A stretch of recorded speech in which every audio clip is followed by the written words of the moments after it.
Bueno, y justamente para comentar la campaña de Keiko Fujimori, estamos ahora con Luis Galarreta, candidato a la vicepresidencia. Buenas noches. Buenas noches, Federico Mávila, un gusto, un saludo gracias. a tus televidentes también. Bueno, queremos empezar, igual que en la entrevista anterior, preguntándole por la interpretación que tienen ustedes de las últimas encuestas publicadas. Hemos acá publicado la de CPI, esta mañana el Comercio la de Ipsos, el simulacro, y queríamos saber cómo interpretan esta diferencia que se sostiene en el tiempo, este voto duro por Pedro Castillo que no se ha movido prácticamente en las últimas encuestas. Bueno, primero son encuestas que vamos viendo de alguna tendencia, de alguna manera. Todavía falta mucho, en el Perú 3 semanas todavía es bastante tiempo. Nosotros la tomamos con absoluta humildad porque obviamente se ha cortado la distancia, pero eso no nos dice nada porque hay mucha gente incluso que podría confiarse y quienes creemos que el comunismo es una amenaza para el Perú deberíamos estar atentos, ¿no? Ahora, ¿Ustedes consideran que es una candidatura comunista? Bueno, no solamente lo considero, creo que su plan de gobierno, que no sé si es el que han colgado en Twitter y a presentar un plan de gobierno por Twitter, si eso es real, ya me parece poco serio. Pero en fin, el plan de gobierno presentado en el jurado señala prácticamente un manifiesto comunista marxista, ¿no? Que ahora lo quieran cambiar. Pero en relación a las encuestas, creo que todavía falta. Nos están diciendo que ahí, digamos, el mensaje es que las propuestas que estamos llevando de campaña, y por eso que nosotros queríamos 4 debates, que era lo que había planteado el Jurado Nacional de Elecciones, y nosotros los aceptamos, nosotros no hemos planteado los 4, el jurado lo había planteado. Estas propuestas que tenemos que llevarla a los ciudadanos, ¿no? Porque aquí, Mávila, Federico y los televidentes tienen que tener claro que más allá de la amenaza para mí comunista, la amenaza del sistema que no puede comprar ni un papel higiénico, no sé cómo haría con la pandemia, no sé si esto sería un caos en la pandemia, si es que el señor Castillo ganara con el modelo que compra justo un papel higiénico, que me refiero al de Venezuela, o al de Cuba, que se escapan en balsa los ciudadanos hacia otros países. Lo que hay que tener claro es que sí hay un Estado que ha estado de espaldas. Es decir, el fujimorismo hace 20 años que no es gobierno, y si Dios y el pueblo quiere que Keiko gane, no va a ganar el fujimorismo. Porque ya no es Fuerza Popular, ya no es el fujimorismo, esto no se trata ya de un solo partido, se trata de convocar a todos los peruanos que entienden que hay que hacer un cambio hacia adelante, un cambio rotundo. Es decir, ha crecido la pobreza 30%, o sea, hemos perdido una década. Entonces, yo creo en la autonomía, por supuesto, del Banco Central, el equilibrio macroeconómico, pero todo eso no tiene por qué negar que el Estado cumpla su rol subsidiario, que está en la Constitución y en la economía social de mercado. Entonces, hay mucho por hacer, a estas poblaciones que están invisibles. Y claro, discursos como el de Cerrón y el del Castillo, saben aprovecharlo, así que tenemos nosotros que hacer un gran esfuerzo para mostrar que esto no es un tema de Fuerza Popular, no es un tema de Keiko Fujimori, es un tema de todos los peruanos que creemos que ese sistema va a generarle a nuestros hijos, a nuestros futuros jóvenes, un país realmente en caos, ¿no? Claro, digamos, ese va a ser el viraje de la estrategia, de decir que este no va a ser un gobierno o no es una campaña por Fuerza Popular, sino por el país. Es más o menos el discurso que han venido manejando.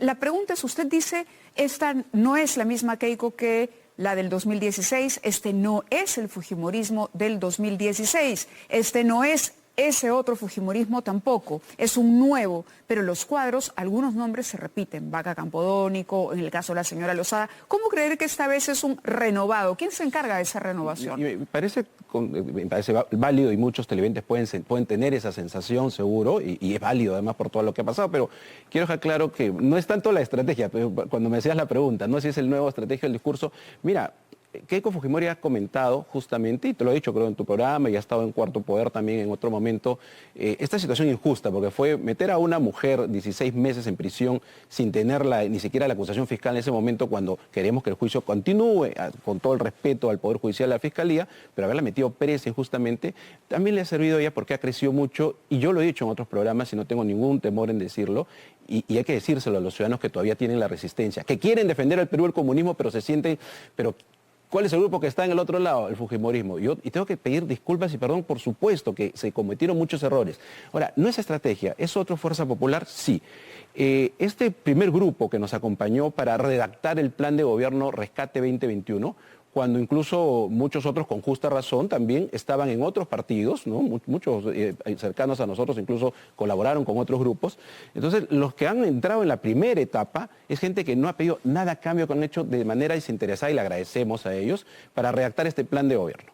Sin embargo, ya esa primera etapa te trajo personajes como Nano Guerra García, Fernando Rospigliosi, la misma Patricia Juárez, la propia plancha de Keiko, ni el primer vicepresidente que soy yo, y tengo el honor de acompañarla, ni Pati Juárez venimos de las tiendas del fujimorismo. Yo crecí políticamente en Renovación Nacional de Rafael Rey y estuve un tiempo en el PPC. Pero entonces, está completamente identificado con no, identificado en la línea, sí, identificado con muchas reformas incluso en los 90 y discrepando también, igual que Keiko, con otras cosas también que pasaron en los 90. Pero entonces ya tiene esa primera etapa nombres nuevos. Incluso esta segunda etapa, que es ya la segunda vuelta, ha permitido conversar con algunos partidos políticos como APP, como el PPC. Hemos conversado con otros partidos también y personalidades y estamos sumando sus propuestas y sus equipos. Ahora, tampoco es solamente un tema de partidos políticos, pues no es un tema de multipartidario, no, es de convocar a los mejores ciudadanos. Luis Carranza, para mí uno de los mejores economistas, seguro después de Beltrán, lejos, ¿no es cierto?, para Federico Salazar, y los que hicieron la reforma también en los 90, Luis Carranza es un gran economista, él no es de ningún partido, pero ha sido convocado porque es un gran técnico, y con él hemos estado viendo las propuestas que Keiko ha ido, lanzando a la opinión pública. Así que sí es distinto, además hay el compromiso de hacer un gobierno abierto, porque ya no puede esperar 5 años más. Cercano, cuando usted dice es un nuevo entorno el que rodea a Keiko, ¿se refiere a usted, por ejemplo? ¿Usted, el señor Miki Torres? Ese es el entorno político, el comando político. Ya a veces he tratado de no decirlo, porque no tenía la autorización. Miki Torres, que es una extraordinaria persona, además cuando uno en la política también existe amistad, yo me hice amigo de él. Y Miki, yo y otras personas en Colón, que hay muchos jóvenes, un equipo extraordinario humano, sí, hicimos un punto de quiebre, Mávila, y creo que lo he contado, hace más de 1 año y medio. Un poco más, con Keiko injustamente en prisión. Y nos dimos cuenta que esta situación de conflicto, esto no iba. Y ese punto de quiebre incluso nos lleva, más allá de la desconfianza que siempre tuve, yo de Vizcarra lo habré visto en mi vida 2 veces como presidente del Congreso, a incluso conversar con el señor del Solar, por un tema de calmar la situación por el país. Y el punto de quiebre que hicimos, y a raíz de una conversación que tiene Miki Torres con Keiko, conmigo en la prisión, justamente era cómo volver a recuperar estos 2 años que, claro, por responder y confrontarnos, la verdad torpemente, y es por eso que yo asumo parte de mi responsabilidad. ¿Cuál es mi responsabilidad? Que la experiencia política en la que yo tengo, porque yo no he caído de sorpresa, yo me he formado políticamente, no haya podido persuadir de parar esa situación y más bien en un momento incluso yo mismo entro a la... ¿Qué garantía se tendría el país ahora de que eso sí sería posible esta vez? ¿Por qué no se volvería a caer en este...? No, varias, porque claro, y es lógico la pregunta, Federico. Primero que estábamos con una bronca muy fuerte, más cuando Keiko comenta que ella hace esta conferencia que varios no querían, yo no aparezco en la conferencia siempre, yo estaba en Chiclayo peleándome los votos todavía, porque sentíamos pues que nos habían jalado los votos, en fin, situaciones extremas, pero creo que uno aprende los errores.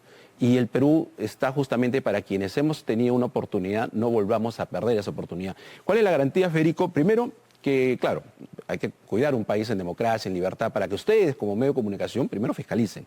Los grupos que se están sumando a nosotros, sean partidos o sean movimientos sociales, son los que van a estar con nosotros los 5 años. Keiko lo ha señalado. Esto no es solo ganar la elección para frenar el comunismo y la desgracia que trae en varias naciones que ha llegado. Esto es gobernar 5 años para poder que la gente realmente sienta que funciona la democracia, ¿no? Entonces, la garantía es de quienes vamos a participar, quienes van a participar con nosotros y de nosotros mismos, que hemos aprendido... Si entiendo bien, será un cogobierno con las fuerzas que hoy les respaldan, con Alianza para el Progreso, con Partido Popular Cristiano, etcétera.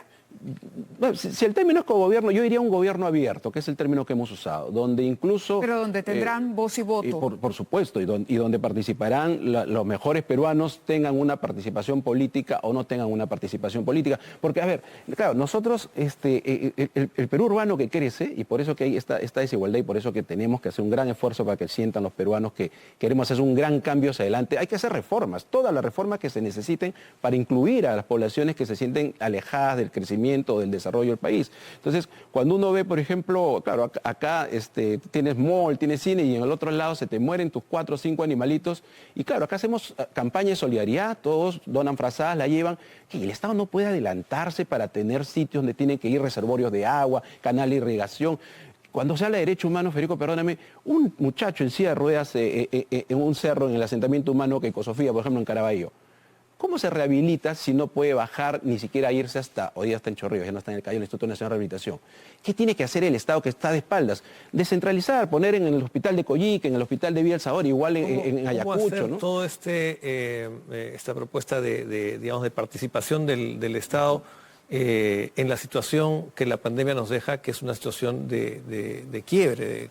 Eso es clave porque algunos han dicho, pero hemos visto mucho populismo. No, a ver, primero, cuando Keiko Fujimori plantea, por ejemplo, duplicar la pensión 65, ¿no? Por ahí el otro candidato dice 60, pensión 60, sí, pero la base de 65 a 60 años no es poca cosa. Nosotros lo hemos visto con nuestros técnicos, el mismo Lucho Carranza y otros técnicos, la sostenibilidad, Federico, porque, por ejemplo, el bono oxígeno o los créditos para personas que lamentablemente han perdido un familiar o lo han logrado salvar, pero han perdido su carro, que era su taxi, su casa, o sea, de cualquier nivel socioeconómico, el Estado tiene que hacer. Entonces algunos piensan y dicen, pero no hay plata. Lo que se usa ahí es más bien como es el reactiva, es decir, el Banco Central es el que obviamente hay un respaldo hacia la banca privada con cero interés. Todo está claramente sustentado en las propuestas que va a llevar Keiko Fujimori. Lo hemos medido al milímetro porque no se trata de populismo. Primero, ya no es el Perú de hace un año. Hemos retrocedido 10 años, hay una pobreza enorme, el Estado tienes que voltearlo, tienes que ejercer tu facultad, además lo que dice la Constitución, este rol subsidiario, pero hay que hacerlo respetando obviamente los parámetros básicos. Entonces, si el señor Castillo supuestamente ganara, primero que la inversión se espanta. O sea, si ellos quieren poner incluso impuestos, los únicos ricos van a ser el señor Castillo y el señor Cerrón, como funciona en Venezuela. No solamente es Maduro, lo era Chávez. En cambio, aquí lo que hay que hacer es generar inversión para que el PBI crezca. Hemos hablado, por ejemplo, de 10% del PBI, el señor Castillo para salud, otro 10, son no sé cuántos millones, no sé dónde se va a sacar. Nosotros hemos dicho 6%, pero paulatinamente, porque primero tienes que empujar la aguja del crecimiento y para eso hay que generar grandes inversiones, pequeñas inversiones y generar empleo alrededor de estas pequeñas inversiones a nivel nacional, ¿no? De acuerdo. Muchas gracias por haber estado Más con bien, nosotros. muchísimas gracias. Muchas gracias.